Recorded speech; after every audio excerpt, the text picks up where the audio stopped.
할렐루야. 네, 특별 새벽 기도회 넷째 날입니다. 우리 넷째 날 함께 하시는 우리 모든 성도님들을 주님의 이름으로 환영하고 축복합니다. 아멘.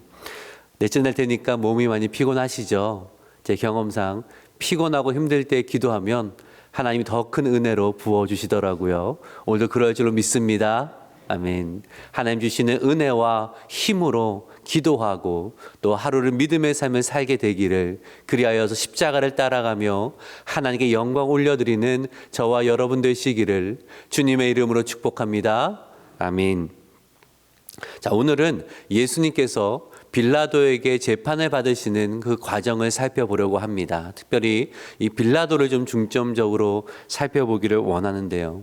이 빌라도는 의로움과 불의함 사이에서 갈팡질팡하고 어정쩡한 태도를 보이다가 결국 예수님을 십자가에 못 박혀 내어놓는 어리석고 아주 악한 결정을 하였다라는 것입니다. 오늘 본문은 이 빌라도의 어리석음을 반면교사로 삼아서 어정쩡한 태도로 살아갈 것이 아니라 분명한 믿음의 선택을 하고 믿음의 길을 걸어갈 것을 우리에게 말씀하고 있습니다. 오늘 본문의 말씀을 통해 다시 한번 우리의 마음을 하나님 앞에 다잡고 믿음으로 결단하며 하나님이 기뻐하시는 길을 걸어가는 그런 은혜가 있기를, 기도가 있기를 주님의 이름으로 축복합니다. 아멘. 자, 어제 우리는 예수님께서 제자들과 함께 감람산으로 가셨던 이야기를 살펴봤습니다. 예수님이 제자들에게 시험에 들지 않도록 깨어 기도하라라고 하셨지만 제자들은 깨어 기도하지 못했습니다. 이제 기도를 다 마치신 후에 이 무리들이 예수님 잡기 위하여서 몰려왔죠. 그리고 그 앞에는 가룟 유다가 있었습니다. 가룟 유다가 입맞춤으로 그를 잡아야 될 것을 이야기를 했고요. 그리하여서 이 유다의 배신으로 말미암아 예수님은 붙잡히시고 그리고 제자들은 다 도망을 갔습니다. 예수님은 체포되어서 사내들은 공회 앞에 서게 되었습니다. 이미 예수님을 죽이자고 작정을 한 터라 이제 사내들은 공회는 예수님을 죽음으로 계속 몰아가려고 애를 쓰죠. 그러다가 어떤 제목을 붙입니까? 신성모독죄다, 사형에 해당한다라는 그런 제목을 붙이고는 이제 빌라도에게 데려가서 사형시켜 주십시오라고 요구를 하는 것입니다. 왜 예수님을 직접 사형에 처하지 않았을까요? 그들이 겉으로 말하기에는 우리에게는 사형 집행권이 없습니다라고 말하거든요. 물론 맞는 말입니다. 그런데요, 스데반을 순교해서 우리가 보듯이 종교적인 이유로 사형을 집행하는 경우가 있었고 또 그러한 일을 로마 당국이 눈 감아주고 넘어가는 그러한 상황이었습니다. 그럼에도 불구하고 예수님은 직접 사형에 처하면 될 텐데 왜 굳이 로마 당국 빌라도 총독에 가서 십자가형을 요구했을까요? 나중에 문제가 생기면 우리가 그런 것이 아니라 로마 당국이 그 죄에 따라서 그렇게 처형당한 것이다 라는 말을 하고 싶었던 거죠. 자, 그래서 이제 그 이야기가 시작이 되는데 우리 오늘 읽진 않았지만 1절과 2절의 말씀부터 한번 보도록 하겠습니다. 1절은 제가 있습니다. 무리가 다 일어나 예수를 빌라도에게 끌고 가서 2절 읽을까요? 시작. 우리가 이 사람을 보매 우리 백성을 미혹하고 가이사에게 세금 바치는 것을 금하며 자칭 왕 그리스도라 하더이다 하니. 자, 여기서 무리는 사내들인 공회원을 의미합니다. 빌라도에게 모두가 가서요 예수님을 두 가지 제목으로 고발을 하는데 첫 번째는 백성을 미혹하게 하였다. 이 말은요 백성을 선동했다라는 거예요. 반역을 일으키려고 했다라는 것입니다. 그리고 로마 황제에게 세금 바치는 걸 금하였다. 황제에게 반역을 일으킨 자다라고 고발을 했다라는 거예요. 그러니까 로마 당국의 신성 모독죄로 이야기해봐야 기각당할 게 분명하니까 거짓으로 꾸며서 지금 고발하고 있는 것을 우리는 보게 되죠. 근데 빌라도는 유능한 행정관이었습니다. 그가 그 자리까지 오기까지 얼마나 많은 일들을 하고 얼마나 많은 사람들을 만나봤겠습니까? 이 종교 지도자들이 얼마나 그 속이 검은지 시기와 질투로 가득해 있는지 거짓으로 가득해 있는지 빌라도는 알고 있었습니다. 그리고요 예수님이 정말로 그런 반역의 선동을 했다라면 벌써 치안을 담당하는 총독인 빌라도 귀에 들어왔을 것입니다. 빌라도는 처음 듣는 이야기거든요.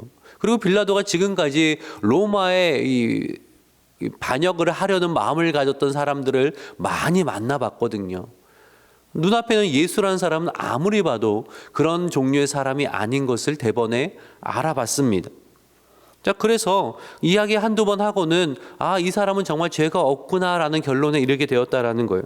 4절과 5절의 말씀은 이렇게 이야기를 합니다. 빌라도가 대제사장들과 무리에게 이르되 내가 보니 이 사람에게 죄가 없도다 하니 5절 읽습니다. 시작. 그가 온 유대에서 가르치고 갈릴리에서부터 시작하여 여기까지 와서 백성을 소동하게 하나이다. 자, 생각을 해보세요.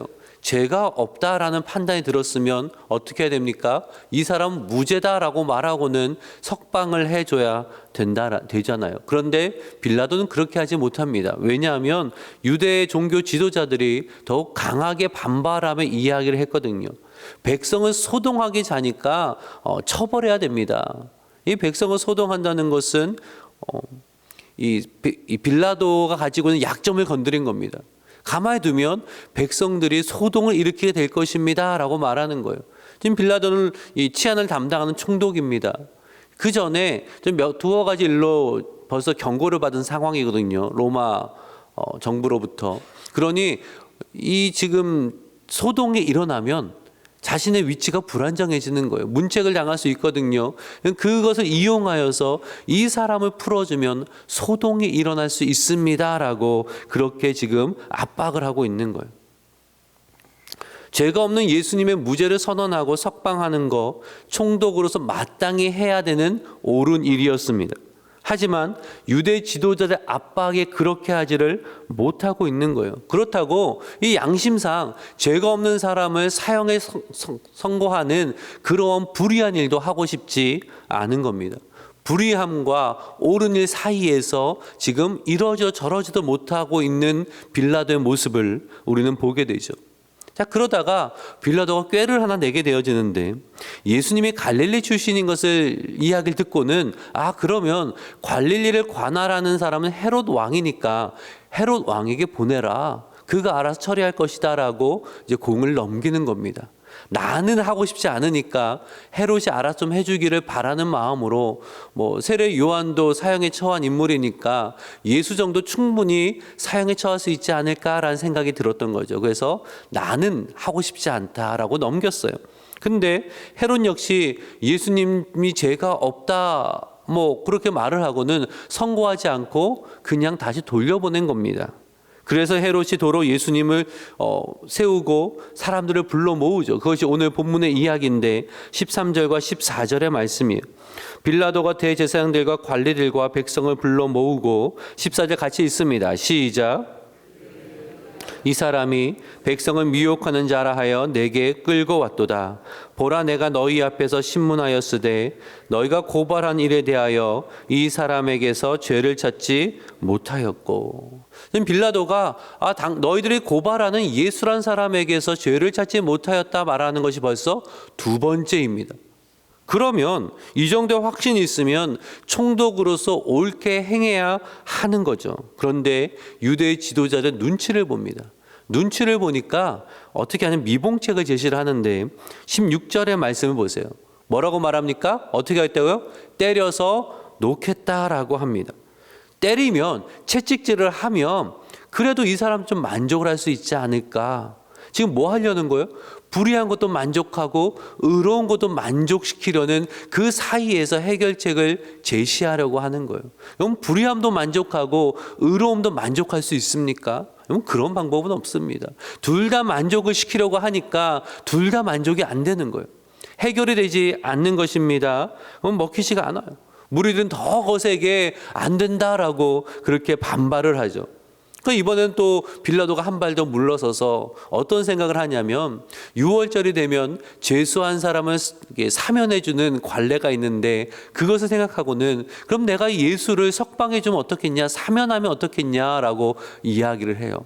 사면한다는 것은 죄가 있다라는 거거든요. 분명히 죄가 없으면 확신하면서도 지금 죄가 있는 것처럼 내가 사면을 해주면 어떻겠냐 계속 타협하고 있는 거예요.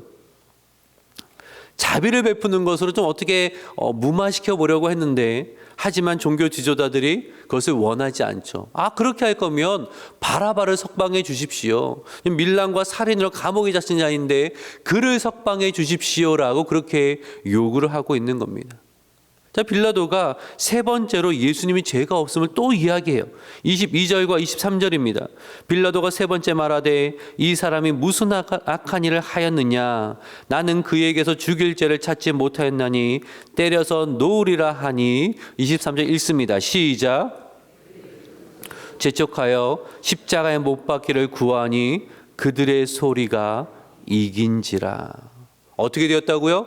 그들의 소리가 이겼다라는 것입니다. 결국 빌라도는 예수님을 십자가에 못 박으라고 내어주었다라는 거죠. 그러면서 자신은 손을 씻으면서 나는 이 사람의 죽음과 무관하다라는 그 말을 했어요. 그럼 그렇다고 무관해집니까?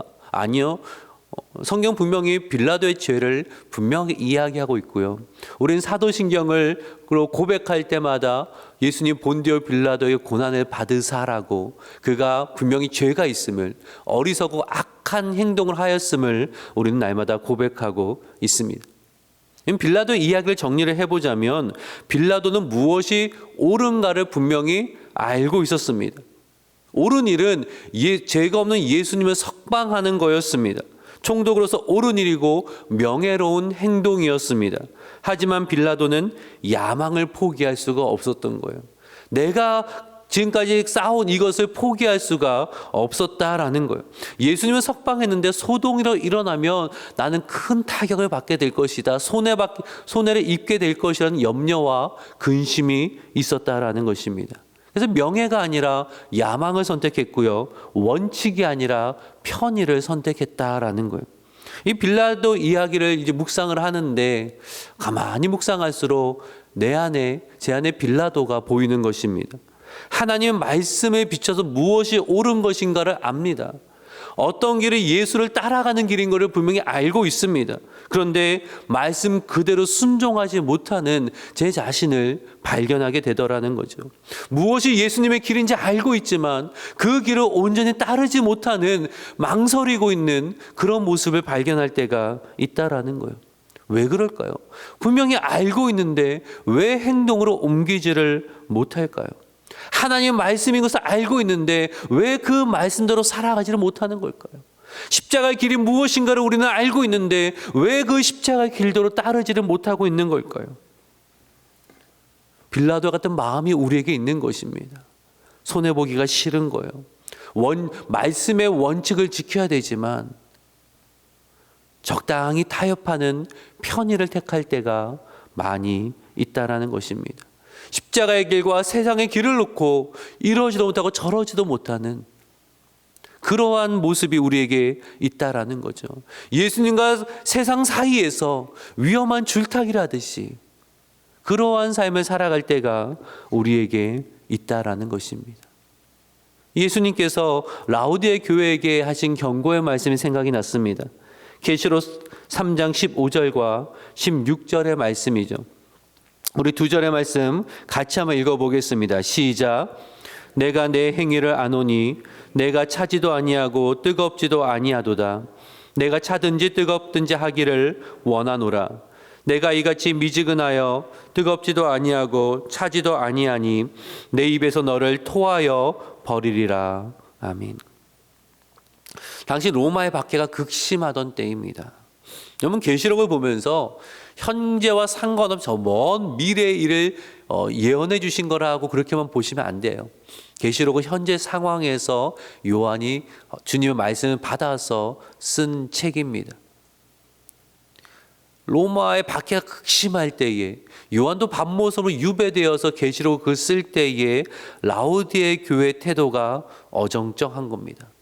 신앙도 지키고 손해도 보지 않겠다라는 태도를 가지고 있는 거죠. 세상의 길과 십자가 길 사이에서 이러지도 저러지도 아니하는 그러한 모습을 하고 있는 것입니다.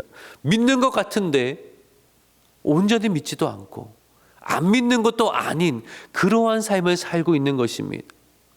교회에 모여서는 확실한 크리스천인데 세상에서는 크리스천인지 아닌지 분간이 제대로 되지 않는 그러한 삶을 살고 있다라는 거죠. 예수님께서 어정쩡한 그 자세로 살고 있는 라오디게의 성도에게 말씀합니다. 차든지 뜨겁든지 해라. 차든지 뜨겁든지 해라. 세상과 예수님 사이에 갈팡질팡하지 말고 분명한 길을 선택할 것을 말씀하고 있는 거죠. 그렇지 않으면 내 입에서 너를 토하여 버리리라. 무서운 경고의 말씀을 하시는 겁니다. 그 뒤에 이렇게 말씀을 하시는데 계시록 3장 20절의 말씀을 같이 한번 읽어보겠습니다. 시작. 문 밖에 서서 두드리노니 누구든지 내 음성을 듣고 문을 열면 내가 그에게로 들어가 그와 더불어 먹고 그는 나와 더불어 먹으리라. 아멘.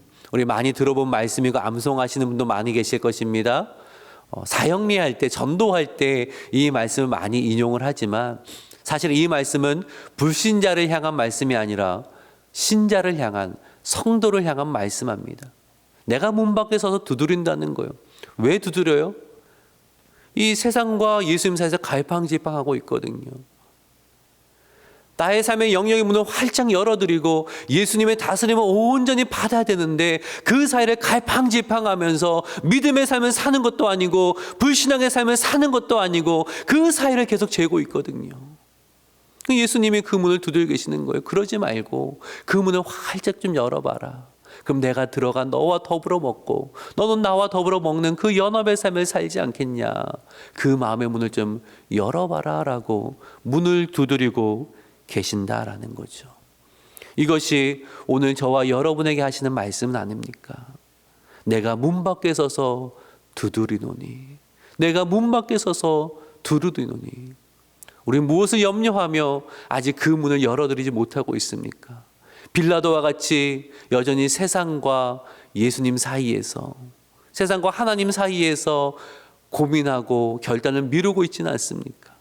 내가 이 문을 열었을 때 나에게 손해가 끼치면 어떡하나, 내가 이 문을 열었을 때 나에게 고난이 있으면 어떡하나 하고 그 문을 꽉 붙들고 있는 것은 아닙니까? 예수님 오늘 우리에게 말씀하십니다. 언제까지 옳은 것과 불의한 것 사이에서 그렇게 고민하고 있겠느냐? 언제까지 나와 세상 사이에서 결단하지 못하고 어정쩡한 태도를 취하고 있겠느냐?